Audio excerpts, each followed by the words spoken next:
Kas Eesti peakontori asukohana on konkurentsieelis või pigem takistus?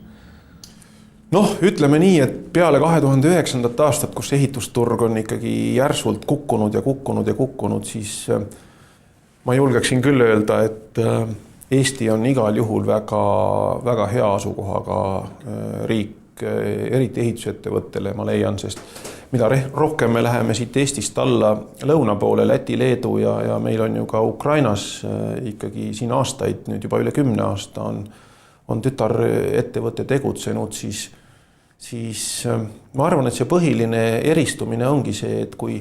Eesti suuresti ka Põhjamaade ehitusettevõtete ja ehituskultuuri toel on teinud oma muutused juba kõik ära ja see turg on vähem või rohkem ikkagi oma põhiolemuselt välja kujunenud, küll väga killustunud, aga välja kujunenud, siis mida lõuna poole, seda rohkem on nii-öelda ehitusettevõtte mõistes inimeste arusaamas kinni selline Nõukogude Liidu aegne kombinaat, kus olid olemas 1000 töölist, 1000 traktorit,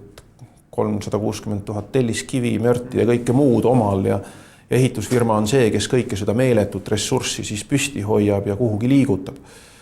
Meie oleme need muutused ära teinud ja eelkõige sellise peatevõtu projektijuhtimise äris ehituses ollakse